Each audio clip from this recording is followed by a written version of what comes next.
Chairman Nadler, members of committee, Ranking Member Jordan, thank you for inviting me to participate in these very serious hearings today. I want to begin by stating that the prospect of defunding and or dismantling police forces across the country is one of the most unwise, irresponsible proposals by American politicians in our nation's history and makes absolutely no sense at all, at least to me. I believe it is nothing short of the politicizing of current social events in an effort to garner votes during this election season. I also believe that it's a reactionary measure that can and will result in short and long-term damage to American society, particularly in our inner city and urban communities. Now, I recognize the fact that the elimination of excessive force and physical retaliation by officers of the law against American citizens is paramount today. I recognize the fact that racial profiling and the harsh treatment of minorities is a very real reality that must be eliminated immediately. I myself can testify of times in my life when I felt racially profiled by police. I can testify of times in my life when I was pulled over for driving while black. I can testify of giving my grandson, who is now of driving age, the talk of how to properly behave if pulled over by police because he had the question of a very real fear of the possibility of death at the hands of police. In fact, my very first interaction with police when I was 13 years old resulted in me being roughed up. I could very easily have been George Floyd. George Floyd could have very easily been me, my brothers, my friends, or any number of any other black men in America. However, I do not recommend throwing the baby out with the bathwater by labeling all police officers as bad cops simply because of the bad actions of a rogue segment of those whose job is supposed to be to protect and to serve American citizens. In fact, in certain inner city communities across America, increased funding for police and increased police presence is actually necessary in order to enforce the law and to guarantee the safety and the security of law-abiding members of those communities. As one who was formerly in that street life years ago, I might be a pastor, but I didn't come down from heaven.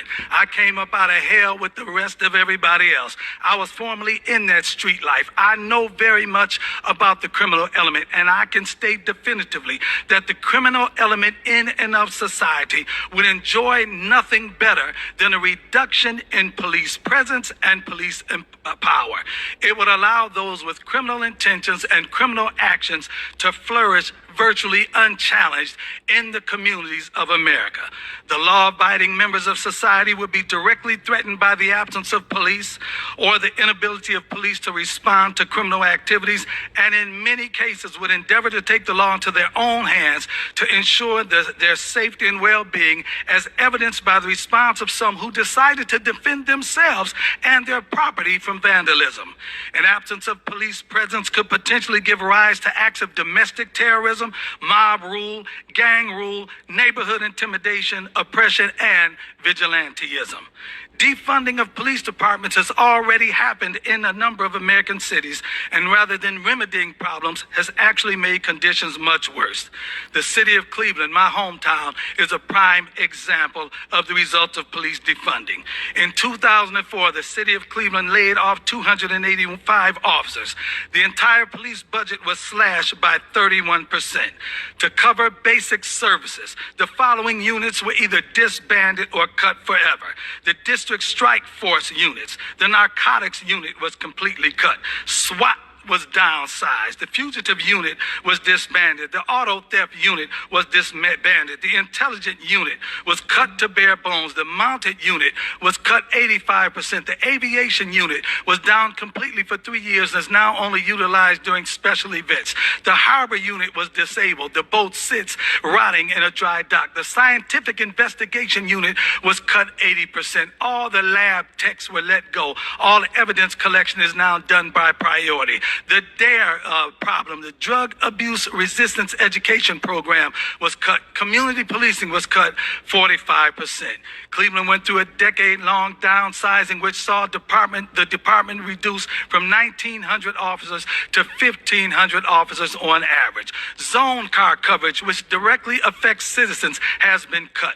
Police presence in any given district or in any given shift has been cut in half. 1- and 2-man units have been cut in half. Response time is dramatically longer if the police show up at all. The murder rates have climbed. The property crime is at record levels. Aggravated robbery statistics are higher. Drug sales, drug use, drug abuse is higher. Drug and alcohol-related motor vehicle accidents are the highest they've ever been.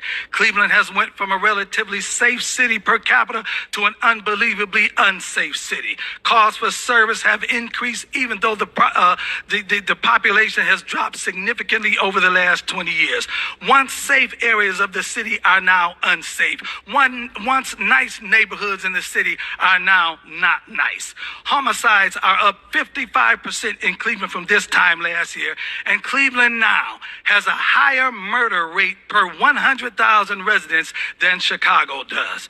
I believe that police departments are only as effective as politicians and their appointees allow them to be. Consequently, politicians and appointees are directly responsible for the state of their police departments.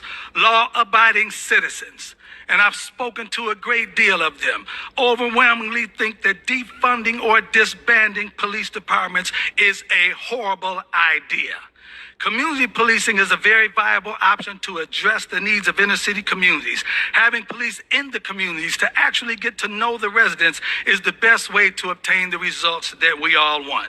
When I was growing up, the residents and the business owners knew the police officers that were assigned to our neighborhoods, and their presence was a deterrent to criminal activity. So in short, defunding of police departments in America has already happened, and it is proven to be an epic fail. We cannot allow that paradigm to continue if we want the neighborhoods of America to be safe to live in, the streets of America to be safe for residents to walk on, and the communities of America conducive for businesses to thrive in. So I recommend and I agree with the fact that police reform, or better yet, police revision should be enacted. But it has to be one that is sensitive to the stress, tension, pressure, and paranoia that policing produces.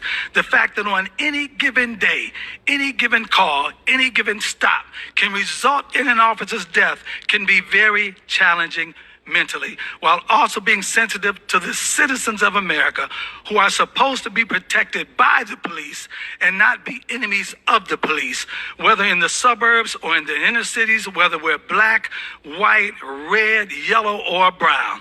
I really believe that most police officers, most cops began their careers, most bad cops began their careers as good cops, but they allowed the rigors of their job to affect their perspectives and their social interaction with those they are supposed to protect, and they began perceiving those that they are supposed to protect as those they themselves need to be protected from. I'm in agreement. I endorse police reform, but it has to be sensitive to both sides of that issue. Thank you for allowing me. God bless you.